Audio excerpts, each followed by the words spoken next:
Welcome to Jackie சினிமாஸ்ல இந்த எபிசோடில் joker திரைப்படத்தினுடைய ட்ரெய்லர் ரிவ்யூ இந்த எபிசோடில் பார்க்க போகிறோம். பத்திரிகையாளரும் எழுத்தாளருமான ராஜமுருகன் இயக்கத்தில் வரக்கூடிய இரண்டாவது திரைப்படம் இந்த ஜோக்கர். அவருடைய வட்டி முதலும் அவருடைய ஜிப்சி இரண்டுமே வெகுஜன மக்கள்கிட்ட மிக பிரபலமான கட்டுரைகள். அவருடைய குக்கு ஒரு நாடக பாணியிலான ஒரு திரைப்படம் அப்படின்ற ஒரு விஷயம் இருந்தாலும் கூட இரண்டு பார்வையற்றவருடைய காதலை முதல் படத்திலேயே சொன்னது ரொம்ப பெரிய விஷயம். இரண்டாவது படம் ஜோக்கர். ஜோக்கர்ன்றது என்னென்னா, அநியாயங்களை கண்டி அறத்துக்கு எதிராக நடக்கிற விஷயங்களை எதிர்த்து கேட்டோம்னா அவனை என்ன எப்போட பைத்தியம்னாங்க. ஸோ இந்த ஜோக்கர் திரைப்படத்தில் குரு சோமசுந்தரம் லீட்ஸ் பண்ணியிருக்காரு. முதல்ல இந்த மாதிரி பெரிய பெரிய நடிகர்கள் பின்னாடி போய் ஓடி அவங்ககிட்ட கால் ஷீட்டுக்காக நின்று இல்லாமல் கதைக்கு என்ன தேவையோ அந்த மாதிரியான ஒரு கேரக்டராக குரு சோமசுந்தரம் தேர்ந்தெடுத்துலேயே ராஜமுருகனை நம்மளுக்கு ரொம்ப பிடிச்சிடுச்சு. காரணம் என்ன, குரு சோமசுந்தரம் ஆரண்ய காண்டத்துலேயும் சரி ஜிகர்தண்டாவிலையும் சரி ரெண்டு படத்துலையுமே அவருடைய பெஸ்ட்டை கொடுத்துருப்பாரு. ஜிகர்தண்டாவில் பன்முகத்தில் அவர் அந்த நவரசத்தையும் நடித்து காமிக்கிற அந்த இடம் எத்தனை வாட்டி வேணாலும் அதை போட்டு திரும்ப திரும்ப பார்க்குற ஒரு காட்சி. அது அப்படியான ஒரு நடிகர். அவருக்கு இப்படி ஒரு விஷயம் என்னென்னா, அவர் அரசு இயந்திரத்தையும் கேள்விகள் கேட்பது போன்ற ஒரு விஷயத்தை இந்த திரைப்படத்தில் பண்ணியிருக்காங்க. அதாவது இந்த ட்ரெய்லரை பொறுத்தவரை எனக்கு ரொம்ப பிடிச்ச விஷயம் என்னென்னா, அரசியலை பல கட்டங்களில் அது இடித்து கேள்விகளை கேட்குது. இது என்ன சொல்கிறது, ஒரு இந்த படம் சென்சாரில் எப்படி வெளியே வர போகுதுன்னு தெரியல, இதுக்கு என்ன மாதிரி எதிர்ப்புகளை இந்த படம் சம்பாதிக்க போகுதுன்னு தெரியல. ஆனால் ஒரு பத்திரிகையாளனாக தன் மனதில் உள்ள குமுறல்களை காட்சிகள்லையும் வசனங்கள்லையும் வச்சுருக்காரு.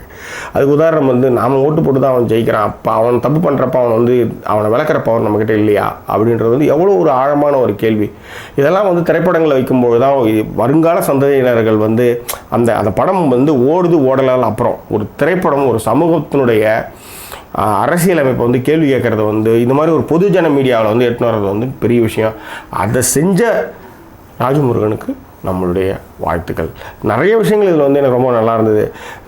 சத்து கொரோனாவில் குழந்தைங்க செத்துடுச்சு, ஊசி மாற்றி போட்டு கர்ப்பிணிங்க செத்துட்டாங்க, எந்த ஃபெசிலிட்டிஸ்லாம் இங்கே கிடையாது, அதுக்கெல்லாம் அப்போலோ கூட்டு போனோம். அப்போ அப்போலோவுக்கு எதுக்கு அப்போலோவோ ஓட்டு குத்தலாமா அப்படின்றது.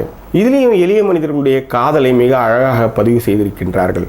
அதுவும் அந்த பிள்ளையை பார்த்துட்டு வந்ததுலேருந்து போயலை போட்ட ஓனா மாதிரி சுற்றிட்டு இருக்கா. எத்தனை பேருக்கு இதெல்லாம் ரசிச்சிருப்பாங்கன்னு தெரியல. ஏன்னா போயலை போட்ட ஓனான்றது எப்படி போயலை ஓனாம் போடும் அப்படின்னா, ஓனான் கழுத்தில் சுருக்கை மாட்டி அதுக்கு பீடியோ சிகரெட்டையோ இல்லை சுருட்டையோ அதுக்கு பற்ற வைத்தால் அது போதை தலைக்கு ஏறி சுற்றிகிட்டே கிடக்கும். அதுதான் புயலை போட்ட ஓனா மாதிரி விஷயத்தை அதெல்லாம் மிக அழகாக வசனங்களில் காட்சிப்படுத்தியிருக்காங்க. பாபா கூட சொல்லுவார், ஒருத்தியோட அன்புக்கு சமமான ஒரு விஷயம் இந்த உலகத்தில் கிடையவே கிடையாதுன்னு வர்றது எவ்வளோ உண்மை அது. ஸோ இந்த மாதிரி பார்த்தான வசனங்கள் இந்த படத்தின் மீதான எதிர்பார்ப்பை அதிகரித்து கொண்டே போகின்றது. நம்மளுக்கே தோணும், நம்ம ஏன் மற்றவங்க மாதிரி இருக்க மாட்டோம், ஏன் நம்ம சில கேள்விகள்லாம் கேட்குறோம் அப்படின்னா நம்மளுக்கே ஒரு சலிப்பு இருக்கும். இந்த ஜனங்களே இப்படி தான் எனக்கு மக்கா இருக்குதுங்க, கெட்டதெல்லாம் ஜெயிக்க வைக்குதுங்க, அபத்தங்களெல்லாம் கொண்டாடுதுங்க, என்ன பண்ணுறதே தெரியாது. ஆனால் அதுக்காக நம்ம அப்படியே இருந்தது அவங்க மாதிரியே நம்மளும் இருக்க முடியுமா? ஸோ அந்த மாதிரி விஷயங்கள்லாம் இது உறக்க சொல்லுது. அந்த மாதிரி மன ஓட்டத்தெல்லாம் மன உளைச்சல்கள்லாம் இது வசனங்களாக உறக்க சொல்லுது இந்த திரைப்படம்.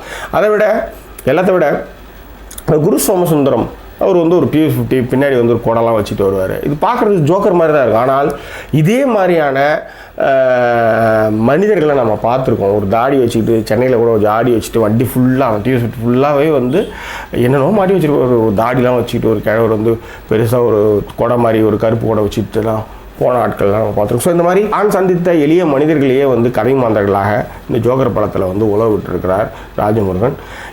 இந்த திரைப்படம் மிகப்பெரிய அரசியல் சர்ச்சைகளை இந்த திரைப்படம் உருவாக்குதோ இல்லையோ, என்னை பொறுத்தவரை இந்த திரைப்படம் யாராவது ஒரு கடைகோடி மனிதனுடைய மனதில் ஒரு சின்ன ஒரு உணர்ச்சியை தூண்டும் அப்படின்றது மாற்று கருத்தில். இந்த திரைப்படம் குக்குவை விட மிகப்பெரிய பேரும் புகழும் இயக்குனர் ராஜமுருகன் பெற வேண்டும் என்பதுதான் ஜாக்கி சினிமாஸினுடைய ஆசையும் அன்பும். வேறு என்ன, இந்த தளம் உங்களுக்கு பிடித்திருந்தால் சப்ஸ்கிரைப் பண்ணுங்கள், நண்பர்கிட்ட ஷேர் பண்ணுங்கள்.